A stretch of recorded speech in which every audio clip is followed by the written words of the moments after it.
Shahbaz Sharif is not just the Chief Minister of Pakistan's Punjab province, he also happens to be the brother of the Prime Minister Nawaz Sharif. In an exclusive interview to Headlines Today's Javed Ansari, Mr. Sharif said the Pakistani army was now finally backing the peace process with India. He also said his country was ready to work with whoever was elected the next Prime Minister in New Delhi, even Narendra Modi. I have with me Mr. Shahbaz Sharif, the Chief Minister of Punjab. He is widely regarded as the second most powerful man in Pakistan, second only to Prime Minister Nawaz Sharif. He is also credited with being the mastermind behind the PMN's handsome victory in the last summer's general elections. Welcome to India, sir. You met Prime Minister Manmohan Singh. Were you able to succeed where others have failed in persuading him to visit Pakistan? Thank you very much, Javed Ansari Sahab. It's really wonderful to be here in Delhi. We came this morning and our day started with our meeting with Honorable Prime Minister of India, Manmohan Singh Sahab. What transpired there? We had a very frank discussion, and it ranged from the desire on both sides to move forward in the right direction to promote our bilateral relations, trade relations, commerce, investments,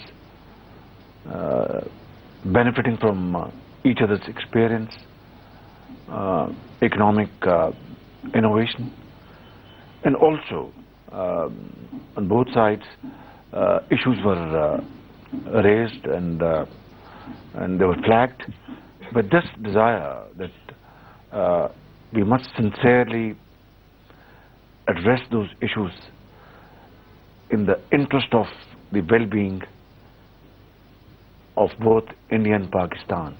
We must, and I said this to the Prime Minister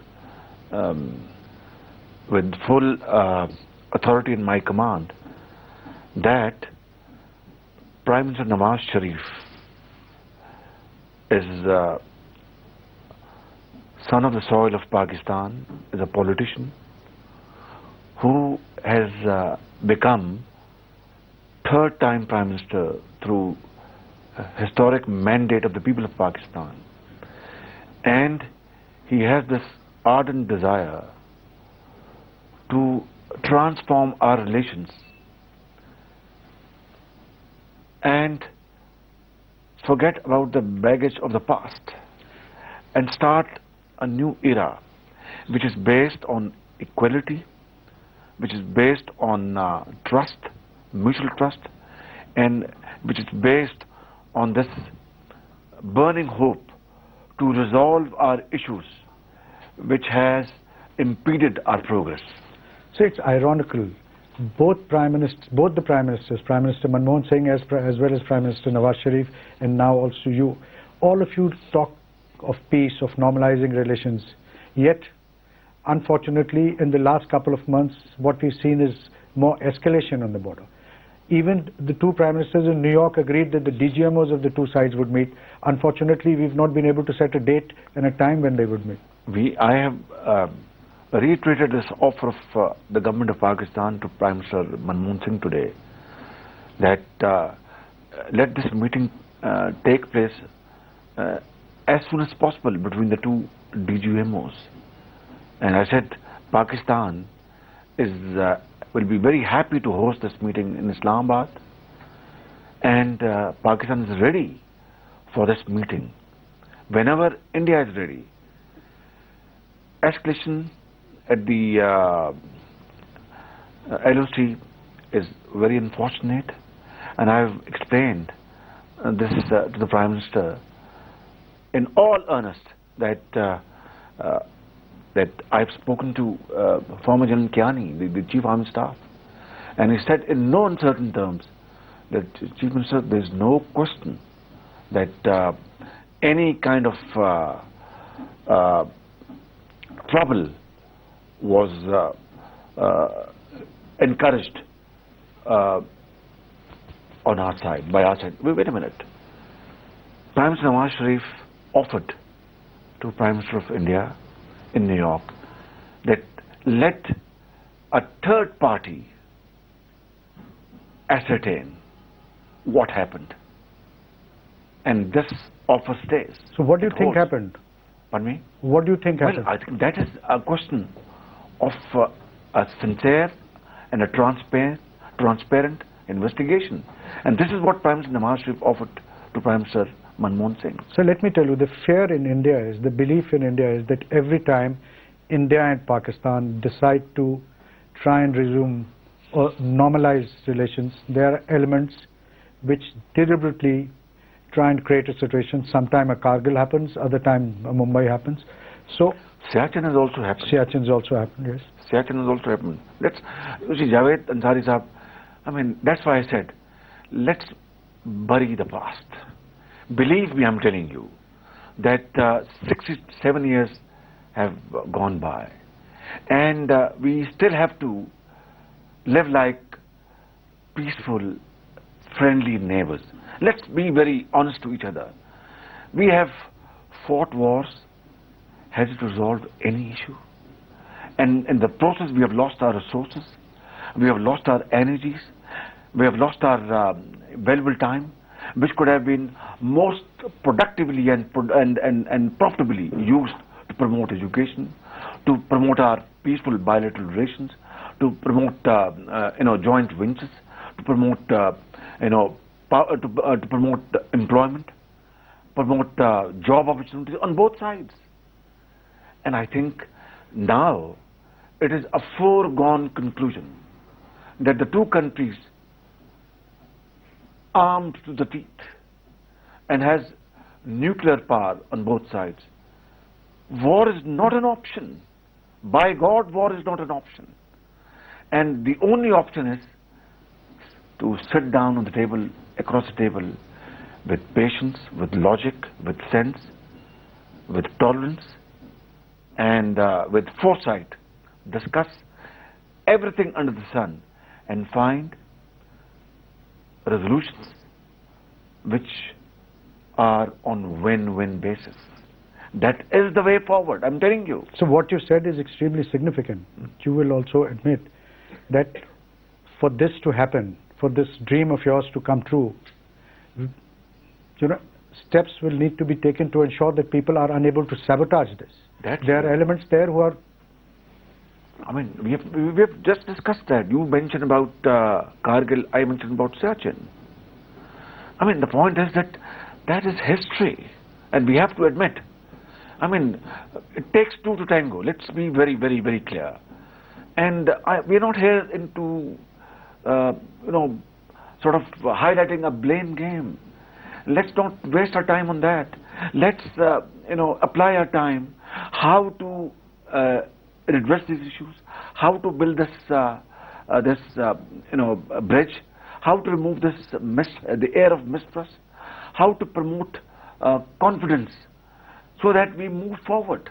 And let's I think, devote ourselves on those positivities. Sir, are you willing to assure the viewers today, the people of India, through headlines today, that your peace initiatives, your government's peace initiatives have the backing of all elements of the state of Pakistan, including the Pakistan Army? Absolutely. I mean, we are on one page.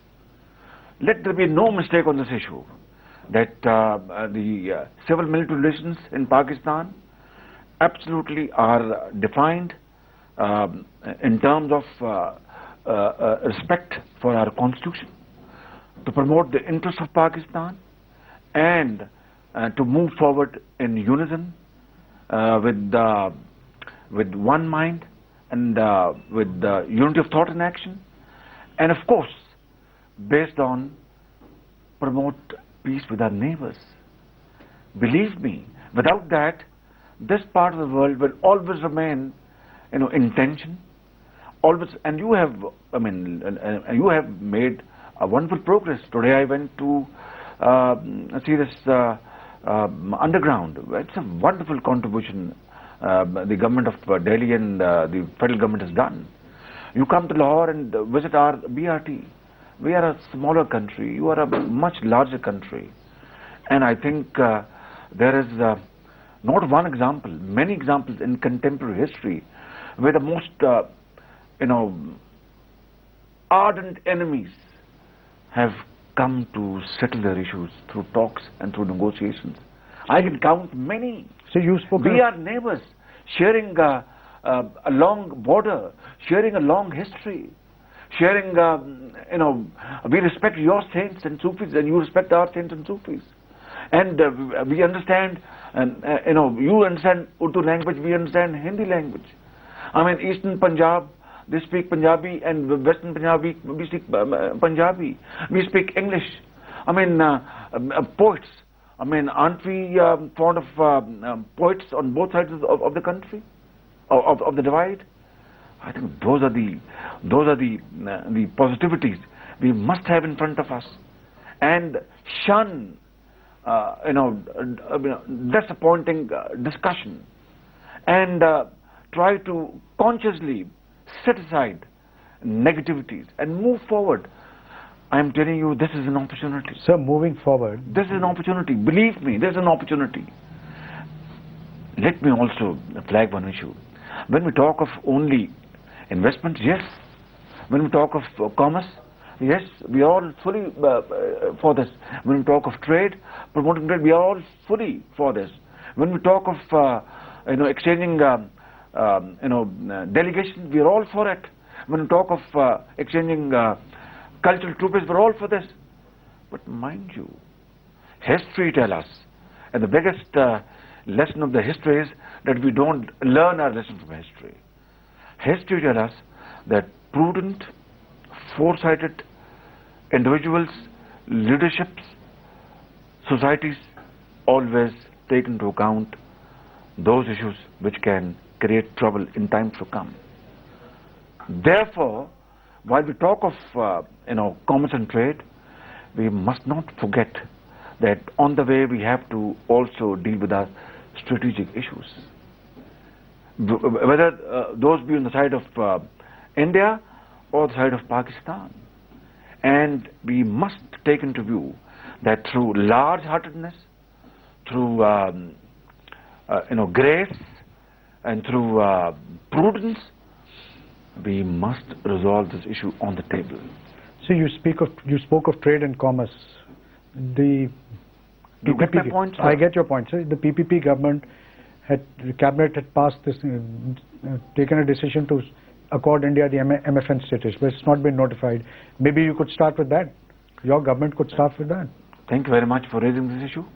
I requested the Honourable Prime Minister of India, please depute your Secretary Commerce to meet our Secretary Commerce and let them sit down and discuss this issue, make final recommendations for the two governments. I have made this request today to the Prime Minister of India, and I have also invited him to come and visit Pakistan before the next elections.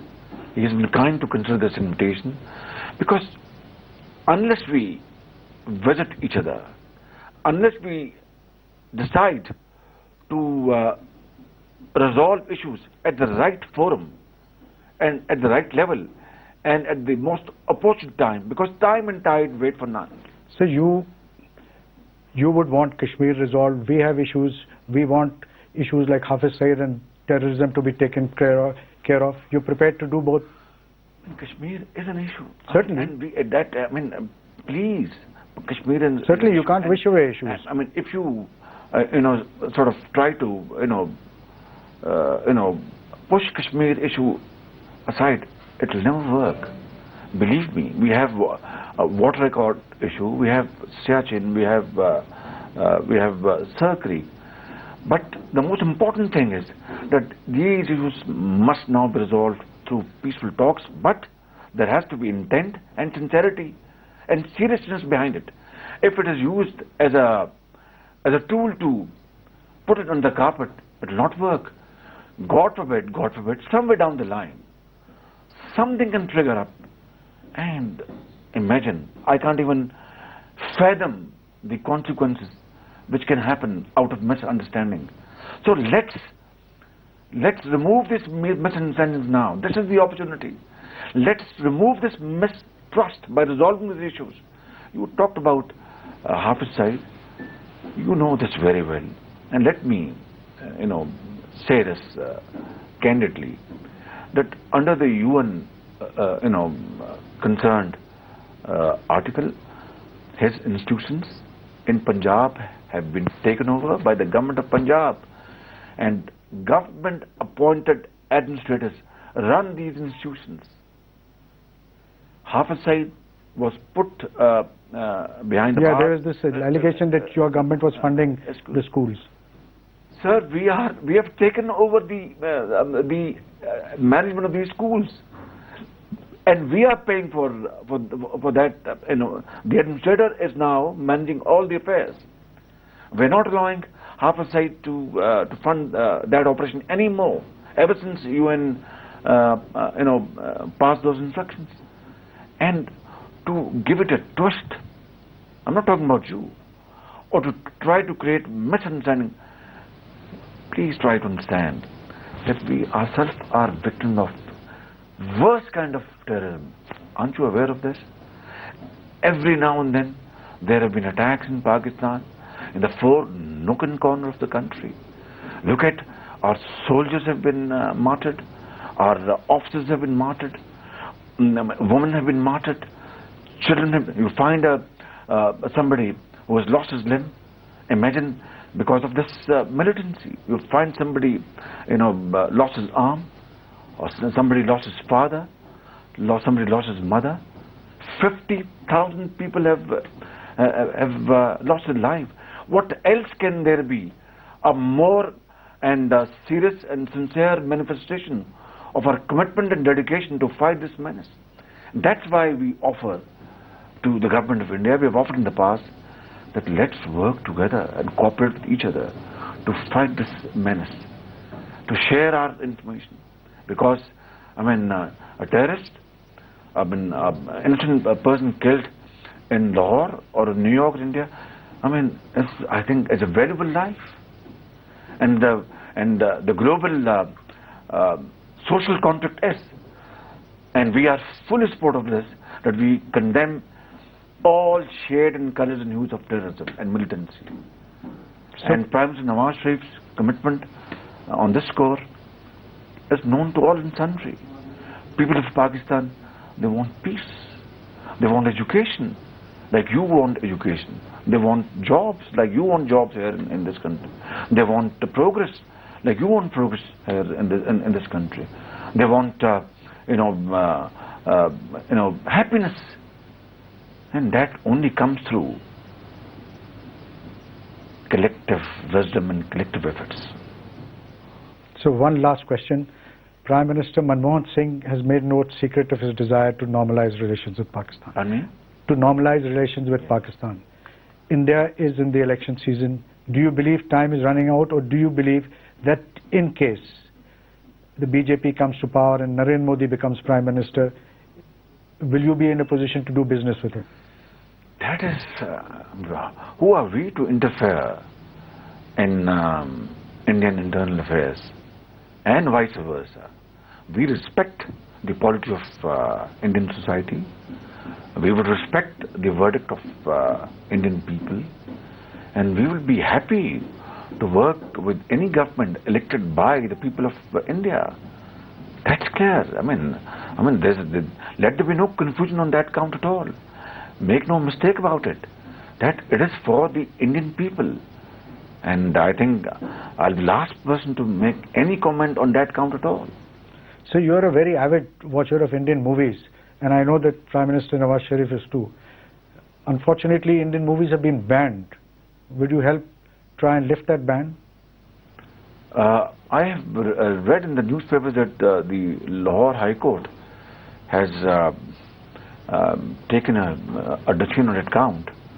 Since this is a federal subject, I'm sure the federal government is going to look at this matter and take a conscious decision. Shahbaz Sahab, thank you very much for taking time out and speaking for Headline Straight. It was a privilege speaking to you. It's a pleasure meeting. Thank you very much.